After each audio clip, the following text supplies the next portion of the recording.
In this video, we turn this plain old Prado into my dream overlanding vehicle with the help of the 4x4 experts at Big Country.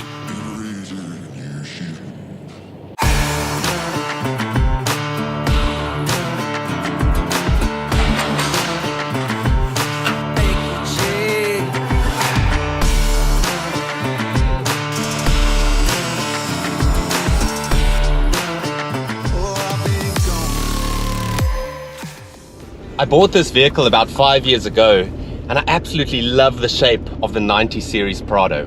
This one's got a 3-litre KZTE turbo diesel engine in and it's done over 400,000 kilometers, but it's still going strong. But it doesn't have a roof rack, which means there's no space for important things like jerry cans, a high lift jack, wood, a water tank, or a second spare wheel. And there's also no drawers, dual battery system, or camping fridge in the back.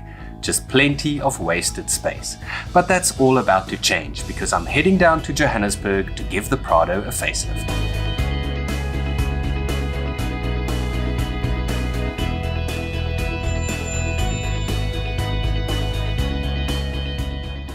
It's a chilly morning here in Johannesburg and I am at the Big Country Fitment Centre in Kempton Park. And I thought before we start the Prado's transformation build, let me quickly tell you which things we're going to change and what things are going to stay the same. Now, if you ask me, there are 3 things that you cannot go without if you want to go overlanding. And the first thing is a roof rack. Now, the reason for that, there are a few very big items that you just cannot put in the car. So you either have to tow them behind you in a bush trailer, which I hate to do, or you have to put them on the top. Now, for me, the most important thing is extra fuel. You see, with these old Prados, I wasn't able to source a long-range tank that fits at the bottom, so I'm going to put 4 20-litre jerry cans at the top that gives me 80 litres of extra diesel. And that just allows me to get to very remote places. Now, speaking of which, if you go deep into the wilderness, you want to take a second spare wheel with as well. And that thing is massive and it's obviously not going to fit inside. So that's going to go on top as well, together with things like a high lift jack and a spade and wood and gas bottles. The second thing that we're going to change is in the back of the vehicle. So at the moment you'll see that this is just a big empty open space and that makes it incredibly difficult to pack. There's always stuff on the top that you've got to remove first if you want to get to something at the bottom, and it's just completely impractical. So what we're going to fit here is a twin drawer system from Big Country, and on top of that a fridge slider that drops down with a big fridge freezer on top of that. And that brings me to the third important item that we're going to fit, and that's a dual battery system. And that's going to keep that fridge charged, along with things like my laptop, camera batteries, and anything else that needs charging. Now, there is a fourth item that I was a little bit reluctant to add initially when I started planning the build, and that is an awning. And the reason for that is the old design of the awnings, where it pulled out from the side, it was incredibly cumbersome to open and close it, especially if you're only one person.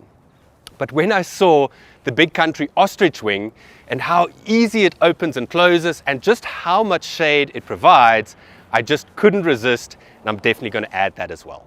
Let's quickly talk about the things that we're not going to change on the Prado. And it's probably worth mentioning here that you don't need all the bells and whistles when you kit your car for overlanding. It's about traveling safely, comfortably, and also staying within your budget. Now, the first obvious item that I'm not going to add is a rooftop tent. It takes up so much real estate on top of the roof rack. And as I mentioned earlier, because I need those jerry cans and the second spare wheel, there's just no space for me to add it. So I'm going to be camping on the ground. Another thing that we won't be changing is the suspension. Suspension is obviously incredibly important when you overland, but because I already had Allman Emu suspension fitted to the car when I bought it second-hand, there's no need for me to change it. And then lastly, we'll come to the front of the car. As you can see, it still has its little original nudge bar. I could have added a big fancy bull bar, but for me, that's really just cosmetic, so I'm going to leave this one. And I'm also not going to fit big spotlights because I never ever drive at night in Africa. And lastly, no need to fit a winch. I've never seen the need for it, at least where I drive, so I'm going to leave that out as well. And that gives you an idea of what's going to change on the Prado over the next couple of days. Let's get started on the build.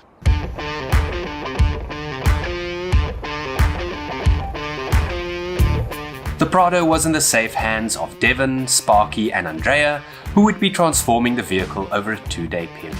First to go on was the roof rack and the camping table.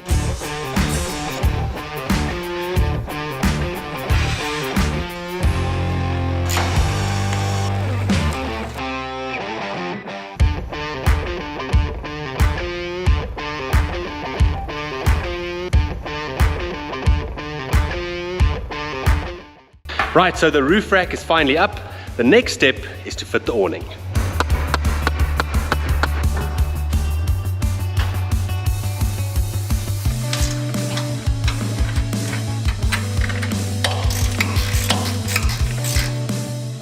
Just look how quick and easy it is to open the Ostrich Wing awning.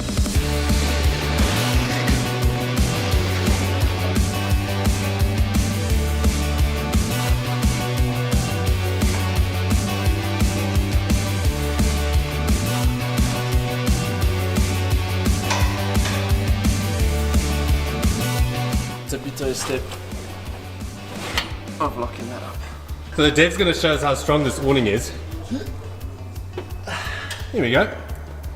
So Sparky is just busy finishing fitting the Ostrich Wing awning here behind me, and as you can see, we have fitted one of the 4 side panels. And I'll tell you, I'm incredibly excited about those because what they allow you to do is to block out harsh sunlight, wind or even rain when you're out in the bush, and that gives you the opportunity to make a nice cozy little room or office in the field.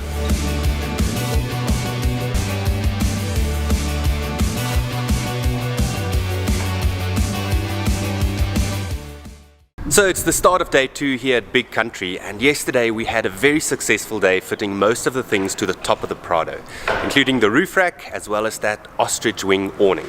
On top of the roof rack we put on the jerry cans, a water tank, a gas bottle, the second spare wheel, as well as a high lift jack, a spade and an axe. So the only thing left to fit on top of the car today is a Big Country wood box.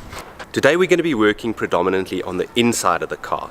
So we're going to be fitting that Big Country drawer system, a fridge slider with the fridge freezer itself, a dual battery system and then a second water tank. And then right at the end of the day we're going to be giving the Prado a facelift as well.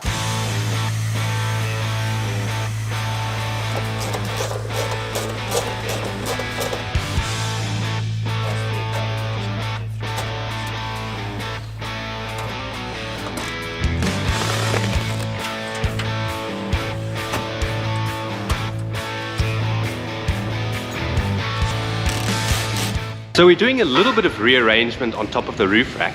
When the wood box finally arrived, which was the last item to go on the roof rack, we realized there's not enough space between the second spare wheel and where the spade is.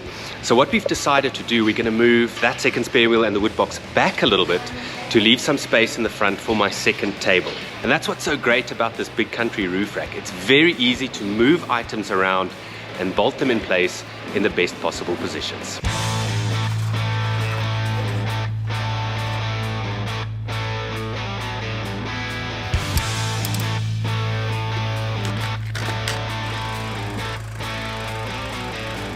Devon also custom made 2 stepping plates for the front of the car that will allow me to climb up onto the roof rack without damaging the bottom.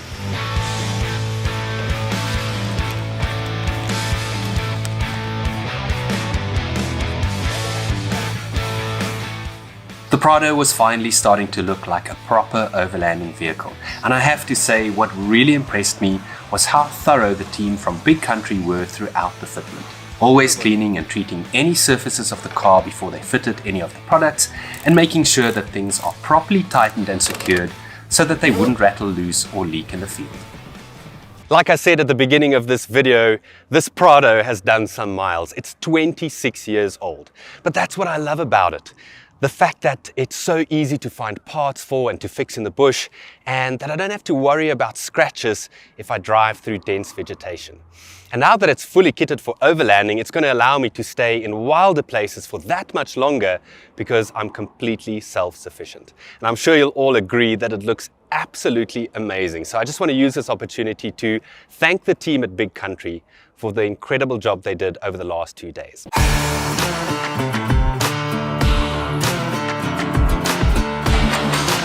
And so starts the adventures of Tom Cruiser.